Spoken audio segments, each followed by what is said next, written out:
Hi everybody. On the 2nd of May 2025, a promoter in Chennai filed a petition under sections 94 of the Insolvency and Bankruptcy Code.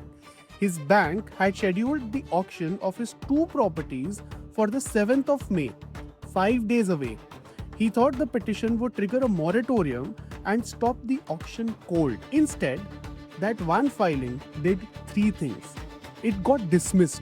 It exposed his annual income of 31,51,610 rupees, his directorship in two private companies, and his entire family's asset position, all on a public tribunal record. And it got him labelled by the bench as someone who filed with a sole aim to stall the recovery proceedings. The order is called Shoukath Sherif versus Jammu and Kashmir Bank. It's passed by the Chennai bench of the NCLT on April 2nd, 2026.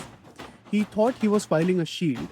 The court found he had filed a self-goal. And if you are a director who has ever signed a personal guarantee on a project loan, which is every developer, every builder, and every MD, this case is for you. So the question is, guys, how on earth does the same provision of insolvency law that admitted one petitioner in Chennai in March get used to destroy another petitioner in the same bench just 9 days later? What exactly is the timing principle that is separating the survivors from the casualties? And most importantly, what are the legal lessons that every director, every promoter, and every personal guarantor in India needs to know before the next demand notice lands on their desk? Let's start from the basics. Before we get to the Sharif arithmetic, you need to understand what Section 94 actually does and why promoters have been running to it like it's a lifeline. This is what I'm going to call the promptness doctrine, and the principle behind it is very, very simple, but it is ruthless. The same Section 94 petition can work as a shield or blow up in your face as a self-goal, depending on one single variable when you file it. Let's understand this with a simple example. Let's say there is a promoter named Ravi who runs a manufacturing company in Pune. On the 1st of January 2026, his bank issues a demand for 5 crore rupees against his personal guarantee. Now Ravi has two paths.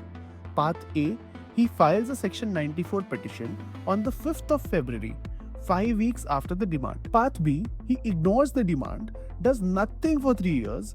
The bank takes physical possession of his factory in 2028, and only when an auction notice arrives in 29 does he panic and runs to file Section 94. Same statute, same Ravi, same 5 crores debt. The order that came out of NCLT Chennai in 2026 tells us in writing that Path B gets thrown out. And in Path B, Ravi has also handed to the bank a complete statement of affairs listing every single rupee he owns. Do you realize the single variable separating the shield from a self-goal is not the merit of the case, it is the timing. That is it. If this is clear to you, let's move on. Section 94 was notified for personal guarantors to corporate debtors on the 15th of November 2019 through an MCA notification. It allows a debtor who has committed a default to apply for insolvency resolution. But you know what, guys? The real reason every promoter in the country is interested in Section 94 is not the resolution process. It is Section 96. The moment a Section 94 petition is filed, an interim moratorium kicks in automatically, not on admission, on filing. Banks cannot proceed with auctions, possession actions, DRT proceedings. Now imagine, your entire commercial property is about to go under the hammer next Wednesday. You file one petition on Monday, the auction stops. Your bank's lawyers go home empty-handed. All of this happens automatically the day you file. So naturally, every promoter facing a deadline has figured this out. But do you know what, guys? There were three very, very big problems with this strategy. First, the statement of affairs. Rule 7 of the 2019 IBC Personal Guarantor Rules mandates that every Section 94 petition must come with a statement of affairs. All assets, all liabilities, all income, all property interests, personal and family, as of the date of filing. Now think about this for 1 second.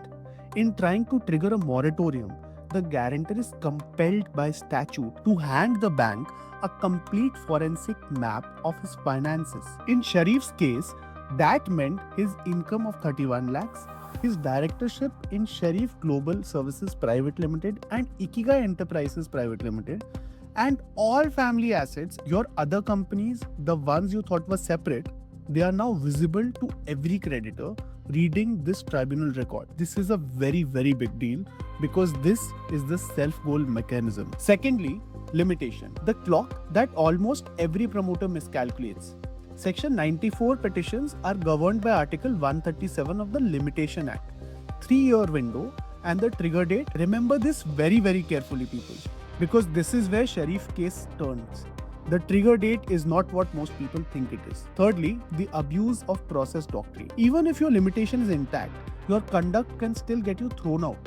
Late filings, those made years after bank has already taken physical possession, specifically timed to halt an imminent auction, are now being dismissed on conduct alone. And the cherry on the cake, in Prakash Kishorbai Bindal versus Axis Bank, NCLT Ahmedabad didn't just dismiss the petition. It imposed a 2 lakh rupee cost directed to PM's National Relief Fund. You file a bad Section 9 petition and you are literally paying for it. So the question is, how does this actually play out when the arithmetic meets the courtroom? This is where you need to follow the numbers, because the numbers are what killed Sherif's petition. The bank is Jammu and Kashmir Bank. The borrower group has 3 entities: Sherif Cargo, ANZ Lifestyle Retail and Mr. Sherif individually. Total group exposure as of 31st of December 2019 per the IRP's own report is rupees 43 odd crores. The guarantee was invoked by SARFAESI demand notice on 3rd of January 2020. Now, under the Supreme Court's ruling in Syndicate Bank versus Chennavira Appa, the limitation for a guarantor and an on-demand guarantee runs from the date of demand on the guarantor, not from NPA date, not from corporate default date, from demand date. I repeat, from demand date. So Sherif's clock started on 3rd of January 2020. 3 years under Article 137. That takes us to 2nd of January 2023. But there is a COVID exclusion. Supreme Court passed an order in January 2022 excluding the period from 15th of March 2020 to 28th of February 2022. That is 719 days. Now, follow the arithmetic. From January 3, 2020 to March 15, 2020, 72 days had already run before COVID paused the clock. Add the 719 excluded days back. Account for the 72 days that ran before the pause. The court's calculation at para 16 of the Sherif order arrives at an extended deadline of the 28th of February 2025. Filed his petition on the 2nd of May 2025. 64 days late, 2 months and 2 days after the deadline had already passed, barred by limitation. So, this looks like an open and shut case, right? Petition is late, throw it out, move on. Well, absolutely not, because the bench was not done. The NCLT went on to apply the principle from the recent NCLT order Srijus versus Edelweiss ARC, which holds that a Section 94 petition filed years after SARFAESI enforcement reached an advanced stage, specifically timed to halt an imminent auction, is abuse of process, independent of limitation. And here is where the findings get devastating. Physical possession of both mortgaged properties was taken in February 2022. The petitioner did nothing for 3 years and 3 months. Then the bank issued an auction sale notice on the 5th of April 2025, fixing the auction for the 7th of May 2025. Sherif filed the 94 petition on the 2nd of May, just 5 days before the auction. The bench at para 23 of the judgment held that the petition was filed with the sole aim to stall the proceedings initiated by the financial creditor under the SARFAESI Act and under the Nagarik Sahakari Bank ruling. Once the auction notice was published and the borrower had not tendered the full amount, his right of redemption stood extinguished. So 3 independent grounds for dismissal now: limitation, abuse of process, and extinguished redemption. But this begs the question, if filing late destroys you, Does filing early actually saves you? The answer arrived from the same bench 9 days earlier. Sumathi versus Canara Bank. NCLT Chennai, Division Bench 1, order dated 23rd of March 2026. Sit with that for a moment. Same bench, same city, same statute, just 9 days apart. Debt of over 11 crores. NPA declared September 13, 2025. Demand notice was issued on September 15, 2025. But the petition was filed on October 20th, 2025. Just 5 weeks after the demand. Not 3 years. 5 weeks. Petition got admitted. The bank argued the petitioner had sufficient assets to discharge the debt. The argument was rejected. The bank argued the IRP's report was mechanical. Rejected. The bank argued the petition was filed to stall SARFAESI.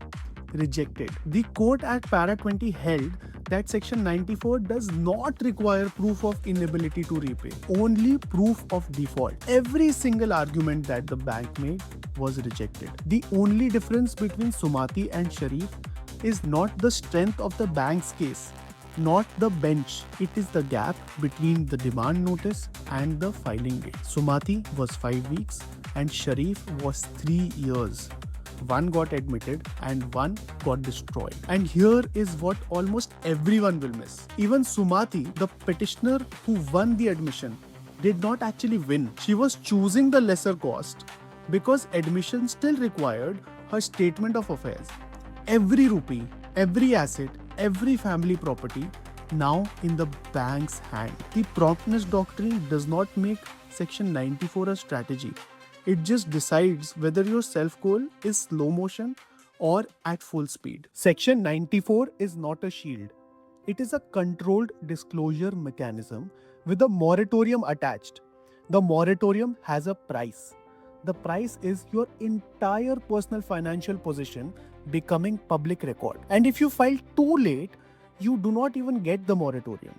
You just pay the price. This is how NCLT Chennai, by applying the Chinnavira Appa limitation rule and Syed Srijas abuse of process doctrine and the Nagpur Nagrik Sahakari redemption test, and by placing the Sumathi admission alongside the Sherif dismissal, 9 days later, handed every personal guarantor in India a framework they cannot afford to ignore. And this brings me to the most important part of this case study. The legal lessons that every decision maker needs to take. Lesson number 1. While most promoters treat Section 94 as a panic button they press after the auction notice arrives, the promoter who survive are the ones who make their decision on the day the demand is issued. The Supreme Court in the Chinnavira Appa settled this. 3 years clock starts on the date of demand, on you, the guarantor, not on NPA, not on corporate default. If you have received a SARFAESI demand notice, your clock is already running. Lesson number 2. No matter how large your group exposure, treat the date of physical possession as the start of a second clock, a conduct clock. The Sherif bench was not just looking at limitation. It was looking at 3 years and 3 months of silence between the possession in February 2022 and the petition in May 2025. That silence was treated as proof of intent to stall. If you intend to use Section 94, the time to file is at the threshold of enforcement, not at its conclusion. And last and most importantly, every default is now giving you 2 paths. The path of delay, which buys you a week of moratorium but extinguishes your redemption right, exposes your finances, and ends in dismissal with abuse of process language on your name. Or the path of prompt assessment, where you decide whether to settle, restructure or file, while every option is still legally open. The courts in 2026 are rewarding the promoter who decided at the demand stage. They are destroying the promoter who decided at the auction stage. 9 days was the difference between Sumathi and Sherif. Know your clock. So for the directors and promoters watching this, I have put together a verified comparison checklist. Sumathi versus Sherif. Every date, every paragraph citation, every trigger from the day of demand to the day of auction. So the next time you are sitting across the table from a bank's SARFAESI team, you know exactly where you stand on the promptness clock. Link is in the description. That is all from my side today. If you found this analysis valuable, please hit the like button.